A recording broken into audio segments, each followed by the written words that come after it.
મિત્રો નમસ્કાર, હું ડૉક્ટર મહેશભાઈ તળાવિયા આયુર્વેદ અમૃતમ યુટ્યુબ ચેનલની અંદર આપનું ખૂબ ખૂબ સ્વાગત કરું છું.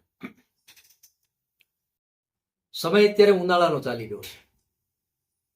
થોડા સમય પછી ઉનાળો એનું વિધિવત સ્વરૂપ બતાવશે.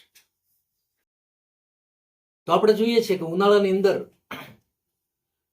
બાળકોથી માંડી અને વૃદ્ધો સુધી ઝાડા ઉલટીના કેસ ખૂબ વધી જતા હોય છે. હવે ઝાડા ઉલટી થવાના કારણો તો ઘણા છે, પરંતુ ઘણી વખત વ્યક્તિઓ એ વધારે પડતું પાણીનું સેવન કરે છે અને સાથે વાયુવર્ધક ખોરાક પણ લેવામાં આવે છે, કંદમૂળનો પણ ઉપયોગ કરે છે.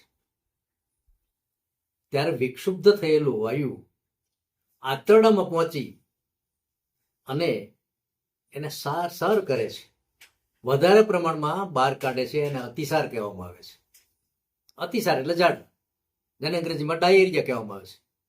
અને એમાં જો કોલિક હોય એટલે પેઇન હોય તો વિથ કોલિકી પેઇન આને એ મરડો કહેવામાં આવે છે.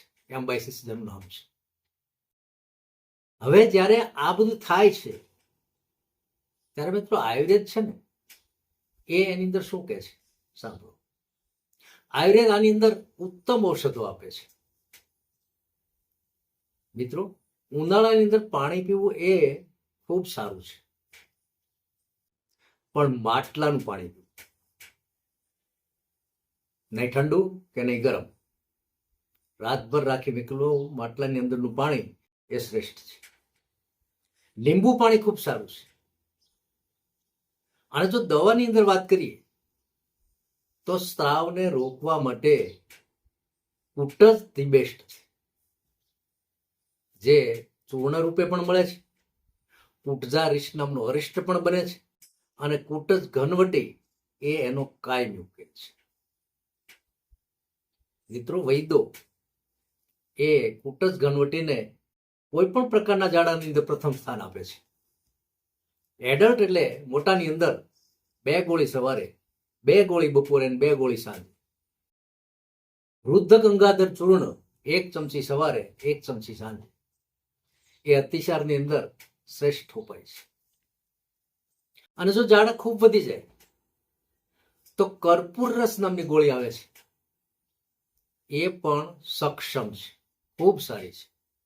એડલ્ટમાં 2 ગોળી સવારે અને 2 ગોળી સાંજે એ આપવામાં આવે તો એનું પરિણામ પણ ખૂબ સારું બને છે. એલોપેથીની દવા કરતા પણ આ સુપર મેડિસિન છે આયુર્વેદ. અને આ મેડિસિનથી કેટલાય દર્દીઓને મેં ઝાડાથી મુક્ત કર્યા છે. એટલે કે એનો ડાયરિયા જે હોય, અતિસાર હોય, સંગ્રહણી હોય કે પછી એમ્બાઇસિસ મરડો હોય, એની અંદર પણ હું ખૂબ આપું છું. મિત્રો સૂંઠ અને આદુ એ પણ એટલું જ કામ કરે છે.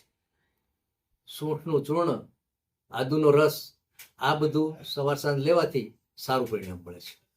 કુટ જ જે છે એ ચૂર્ણ રૂપે પણ મળે છે અને ગોળી રૂપે પણ મળે છે. એનો ઉપયોગ મેં કીધું એ કરવો પડે. પરંતુ જમવાની અંદર મોળી તાજી છાશ, મોળું દહીં, ખીચડી, ભાત અને ખાસ તો ફ્રૂટની અંદર દાડમ. ઝાડા, મરડો અને અતિસાર જે ડાયરિયા તરીકે આપણે ઓળખીએ એની અંદર દાડમ એ ખૂબ સારું કામ કરે છે. ગ્રાહી છે, પાચન થઈ જાય છે અને ઝાડાને બાંધ લાવશે. તો મિત્રો આટલું બધું કરવાથી એમાંથી કોઈ પણ એક આઈટમ અથવા તો 2 આઈટમ અપનાવી તમે આરામથી ઉનાળાની અંદર થતા ઝાડા ઉલટીના કેસને રોકી શકો છો. ઓમ શાંતિ.